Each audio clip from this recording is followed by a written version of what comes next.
Saudações pessoal, Roberto Pinheiro aqui. Faz muito tempo que eu não faço um vídeo, né, aqui no YouTube. E a razão é simples, eu não tenho o costume de fazer vídeo, é basicamente isso. Eu prefiro escrever. Só que aí esse ano eu fiquei pensando, não, vou fazer alguma coisa no YouTube, vou postar uns vídeos aí, qual seria a melhor coluna ou a melhor coisa que eu poderia usar para fazer isso? Aí eu pensei, não, vou fazer o desafio CN no YouTube, ao invés de postar o texto. E aí foi assim que nasceu a primeira mordida. Tô aqui com um bolinho. Tive essa ideia pensando, comendo bolinho, e aí eu, não, já sei, vou fazer uns episódios com eu comendo, né? E aí falando sobre o jogo. Só que não dá certo, vê. Eu comendo aqui, aí eu vou falar, não vai sair nada. Então a ideia é que eu vou manter o nome, porque eu achei o nome muito bom, né? Só que não vai ter condições de eu ficar comendo bolo enquanto eu falo sobre o jogo. Senão, eu vou ficar interrompendo, né? Então, bem-vindos aí à Primeira Mordida, que é um blog que eu falo sobre minhas primeiras impressões dos jogos que eu conheci nesse ano, né? No caso, estamos aí em 2025, né? Deixa eu terminar de comer isso aqui. Então, a ideia é falar as primeiras impressões dos jogos, como eu fazia no Desafio CN, só que agora em formato de vídeo, para ver se tem um conteúdo diferente, né? E talvez eu focar a parte de texto do blog em game design, ao invés de estar escrevendo lá sobre jogos de tabuleiro. Então, passando essa introdução aí esquisita, o bem é que meu gesto está entrando no meio do logo, né? Isso aí eu vou ver se eu modifico no futuro, então. Passando essa introdução, né? Então vamos falar sobre o All Trade. O All Trade é um jogo do Anton Bauza, né? Em colaboração com o game designer do RPG All Trade, porque esse jogo é baseado no RPG, né? Então junto esses dois caras, o designer do RPG é John Grump, uma coisa assim. E aí fizeram esse jogo de tabuleiro, né? O jogo tem a arte do Vincent Dutray, que é um cara que está muito famoso na indústria de jogo de tabuleiro e faz umas artes incríveis, assim, muito bom, cara. E aí, ao invés de fazer texto, eu resolvi falar, né? O ruim de eu falar é que eu posso esquecer uma série de coisas, então eu anotei, né? Anotei aqui para poder seguir alguma espécie de roteiro e não esquecer de alguns pontos, né? Mas, basicamente, eu joguei esse jogo 2 vezes. E peguei emprestado, né? Agradecer aí a Renan. Esse meu gesto aqui não funciona, tem que fazer esse. Agradecer aí a Renan por ter emprestado o jogo. E eu joguei 2 vezes. Minha ideia era só jogar uma mesmo. Só que aí eu joguei a primeira vez e já fiquei meio assim com a primeira expectativa já, né? Uma primeira experiência já meio estabelecida. Não vi muito sentido de jogar de novo, mas aí Dominique quis jogar de novo, então a gente jogou uma segunda partida. Até porque a primeira missão que a gente jogou foi o modo cenário curto, né? A gente jogou então depois um cenário longo. E aí, baseado nessas 2 partidas, eu pude ter algumas impressões sobre o jogo, né? Algumas positivas e outras negativas. Devo dizer que a maioria é negativa, né? Às vezes as pessoas dizem, pô, Roberto, tu só reclama dos jogos e tal, tu não gosta de jogo de tabuleiro não? Não, eu adoro jogo de tabuleiro, né? Inclusive a ideia do nome da coluna aqui era porque eu adoro jogo de tabuleiro e adoro bolo, então eram 2 coisas que eu adorava junto, né? Mas não vou ficar comendo bolo não, que já deu trabalho isso aqui. Mas eu adoro jogo de tabuleiro, né? Sendo que eu tenho as minhas preferências. E o jogo All Trade é um jogo cooperativo no estilo Pandemic. Como assim no estilo Pandemic? É no estilo de que você vai estar lidando com várias crises acontecendo para tudo não estourar de vez e você sobreviver até o final do jogo, né?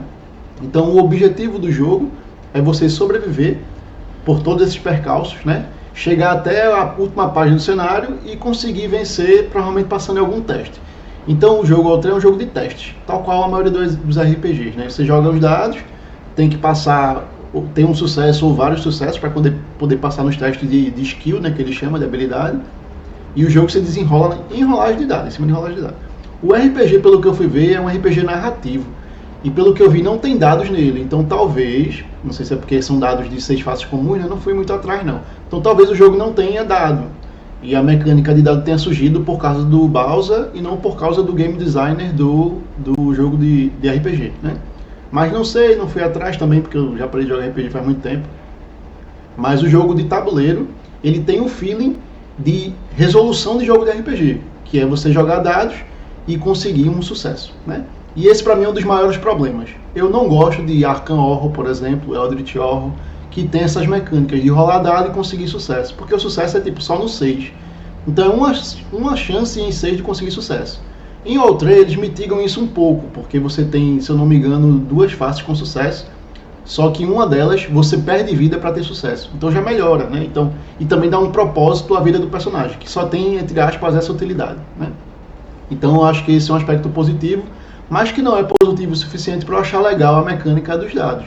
Porque é frustrante você jogar, sei lá, 5 dados, não ter nenhum sucesso, gastar um pão, que é o recurso do jogo que permite você jogar novamente, e não ter nenhum sucesso. Então é meio frustrante. E é especialmente frustrante quando você chega no final do cenário, ele pede para você jogar lá uma habilidade, e se você passar no teste com, sei lá, 4 sucessos, você ganha. Aí você tira 2 sucessos, gasta um pão, tira só mais um sucesso e não consegue os 4 sucessos e perde o jogo por causa meramente de uma rolagem de dados, né? Existem coisas para mitigar a sorte no jogo, que é o pão, né? E também existem algumas coisas que você vai conseguindo durante a partida para melhorar a sua chance de vitória nesse último teste. Só que ainda assim tem um impacto da sorte claramente bem visível no jogo, né? E além do aspecto da sorte que eu não gostei, eu achei os personagens desbalanceados, o que assim não é um problema gigante, né? Que é um jogo cooperativo, só que aí você vai sempre jogar com os mesmos personagens, você não vai jogar com os personagens mais fracos, a não ser que você queira mais desafio, né? Aí você, não, vou jogar com esse personagem meio lascado aqui só pra ter mais dificuldade e tal. Então eu digo isso porque eu joguei 2 vezes, né? E uma das vezes eu joguei com um personagem, outra vez eu joguei com outro, e a experiência foi bem distinta e perceptivelmente diferente, assim, a força dos personagens. Explicando, né? Um dos personagens, ele tinha quando ele fazia ação de se recuperar, ele ganhava uma vida e um pão extra. Então ele fazia meio que uma ação dobrada. A princípio isso parece forte, especialmente porque no turno você só tem 2 ações. Então você usar uma ação só e ganhar 2 é muito forte. Assim, perceptivelmente, se você não perceber umas coisas a mais, que seria o quê? A sua habilidade só funciona até você ter tanto de vida. Aí esse personagem, ele tem 4 de vida só, e a habilidade para de funcionar quando você tem 2 de vida. Quando você tem 2 de vida, que seria o máximo de benefício, que você tomaria ação e ganharia 2 de vida, né? Tá com 2 de vida, vai para 4, mas quando você tá com 2 de vida, você não pode usar a habilidade do personagem. Então é um benefício muito sem sentido, porque aí você só se beneficia da parte do pão, porque quando você descansa, você ganha vida e pão. Então quando você consegue ganhar pão extra é legal, e você sempre vai ganhar o pão extra, então você sempre ganha 2 pães. Mas para descansar, você só vai ganhar uma vida, porque quando chega um momento que você poderia ganhar 2, a sua habilidade está desativada porque você não tem vida suficiente para ter essa habilidade ativa. Aí achei esse personagem muito ruim. Peguei um outro personagem na outra aventura, né? E aí o personagem tinha 5 de vida, já mais forte, né? Com mais vida. E aí você espera, não, então a habilidade dele vai ser pior. Mas não, a habilidade dele era o quê? Eu poderia fazer uma ação qualquer e coletar qualquer recurso. Então gasto uma ação, coleto qualquer recurso. Aí isso é igual à ação original, que a ação original não, se eu estiver num local específico, eu consigo coletar um recurso lá. Então são coisas de 1 para 1, né? Então não estou ganhando nada dobrado, feito o outro. Só que nesse personagem eu consigo fazer isso em qualquer lugar do tabuleiro. Coisa que antes, para eu pegar, sei lá, eu quero pegar um recurso de pedra e quero pegar um recurso de fogo. Se eu for pegar esses 2 recursos, eu tenho que ir para lugares distintos. E isso vai me render um custo de ações grande, que eu tenho que voltar para casa, sair de lá. Então isso já é um turno inteiro, voltar e sair. Então, na verdade, essa habilidade é como se eu estivesse economizando, como não, né? Eu estou economizando ações. E é muito forte, porque às vezes você tampa um local com as cartas de evento, uma carta de inimigo, e você não pode usar a habilidade do local, que seria de coletar recursos. Aí com esse personagem, que tem 5 de vida, eu posso coletar um recurso. Então, assim, pra mim, muito mais forte. A outra crítica é com relação a, vamos ler aqui, história. O jogo é um jogo de história, né? Ele simula, né, entre aspas, um RPG, no sentido de que vai ter historinha, você tem personagens e tal, você coleta itens, você melhora suas habilidades. Só que a parte da história é muito fraca. Ela se dá num livrinho, que é em formato de carta, do tamanho de Dixit, e você vai abrindo eles lá, e aí esse livrinho diz uma historinha e diz uma aplicação de mecânica que vai acontecer, alguma coisa vai acontecer mecanicamente no jogo, né?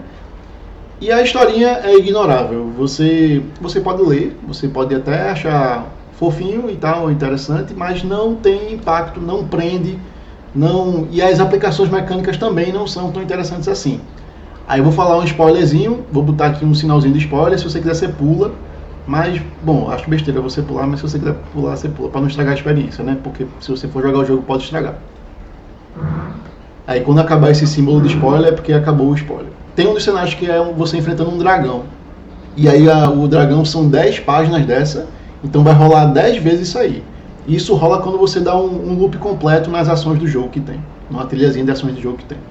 E aí, quando você dá um loop, abre uma carta. Dá o loop de novo, abre outra carta. E aí quando você vai abrindo essas cartas, chega um momento que 5 das cartas, eu acho, ou 5 ou 4, acho que são 5.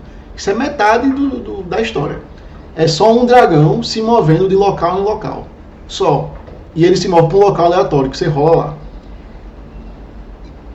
Aí ok, qual é a dinâmica disso? Qual é a ideia disso? Qual é a história por trás disso? Nenhuma, é só o dragão se movendo. Não tem história nenhuma nesse pedaço, é só ele se movendo. E a parte mecânica é que ele está indo em um lugar aleatório, atrapalhando vocês, e se alguém estiver lá, leva dano e tal. Então algo meramente aleatório e sem história nenhuma, pra mim, ó, contribuição zero pra imersão, pra qualquer tipo de coisa assim. Então a história, caguei, não tem nenhuma importância assim pra mim. E, inclusive a história também tem umas cartinhas que você vai enfrentar. Chegou um ponto que a gente parou de ler a cartinha, porque a história era muito genérica e bobinha. Então, pelo menos pra mim, a história não teve impacto, foi até talvez detrimento. Se o jogo fosse só um puzzle, era mais interessante. E aí acrescentou uma outra camada. Por conta de ter uma história, existem elementos meio que secretos quando você joga pela primeira vez, né? Então, a gente não sabia que o dragão ia se mover. E aí o dragão se movendo, isso aí, se eu soubesse antes, por exemplo, se eu quiser jogar o cenário de novo, não dá certo, né? Então eu vou parar o spoiler aqui para falar mais sobre esse ponto. E aí então, a parte negativa, né, além da parte história, que eu não gostei muito, já falei os spoilers, é que você joga o cenário uma vez, é uma experiência. Se você for jogar de novo porque perdeu, é outra experiência. Porque você já tem informação a mais. E com essa informação a mais, você vai conseguir tomar ações durante o jogo que torna tudo muito mais fácil. E aí, pra mim, você está meio que trapaceando um pouco. Aí vira um jogo puramente de otimização, o que é meio sem graça, né? Ou era para ser, a não ser que a otimização fosse boa, mas não é. Então, para mim, o jogo peca em vários sentidos. Ele era para ser um jogo de história e não tem uma história forte, e era para ser um jogo cooperativo de otimização e para mim não é uma otimização forte. É um quebra-cabeça meio chato, enfadonho e de enfrentar crises que vão chegando. Tem propensão a alpha player, tem gente que diz que alpha player é problema da mesa, para mim é 50-50. É 50% problema da mesa e 50% problema do design. All-Tray permite alpha player, então ele já tem a parte da culpa dele. O resto da culpa vai para a mesa, aí depende de quem você está jogando. Mas All-Tray ele já permite isso, aí torna-se um jogo meio que cada um dando pitaco na jogada do outro e não uma cooperação em si. Então é tipo, ei, não é melhor tu ir naquele lugar não? Aí a pessoa concorda. Aí às vezes você é até alpha player mesmo sem querer, porque você está dando sugestão na jogada dos outros e o outro está catando quase sempre. Então, né, termina que você está jogando pelo outro mesmo, né? Aí qual é a solução? Vou ficar mudo? Pra mim não tem sentido, né? Jogos cooperativos que tenham essa propensão alpha player, mesmo que não exista alpha player na mesa. Porque vai rolar do cara ditar o que o outro vai fazer, mesmo que ele não esteja ditando. Porque vai ter algum jogador na mesa que é novato ou que não quer tomar decisões impactantes e deixa em prol do dono do jogo ou do cara que já conhece o jogo, etc, né? Então isso pra mim é um problema. E aí, depois de todas essas reclamações, tenho mais uma reclamação que é sobre o manual. O manual é bem ruim. O jogo é muito simples. Você joga um dado para avançar um marcador. Esse marcador vai indicar o que vai acontecer, que pode ser ou vai acontecer um evento, ou vai acontecer uma coisa da crônica, ou vai acontecer uma ameaça em algum local, né? Tem várias coisas que podem acontecer, ruins, sempre ruins. E aí depois disso você faz 2 ações. E as 2 ações são simples. Ou você anda, você coleta coisa, ou você constrói coisa, ou você combate algum evento. Então é muito simples o jogo, só que o manual é gigante, porque o começo do manual é todo mostrando componentes soltos sem explicar, ou explicando de um jeito que você não entende, e aí quando você vai ver o fluxo do jogo é no final do manual. Então o manual é horrível para aprender, e por consequência também é horrível para consultar. Você vai consultar depois, isso está onde? Está aqui, está ali, você não sabe, fica perdido.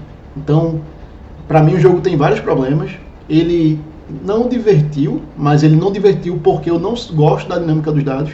Então, se por exemplo, né, você gosta de Eldritch Horror ou Arkham Horror, jogos nesse estilo, talvez você goste de All-Tray, né?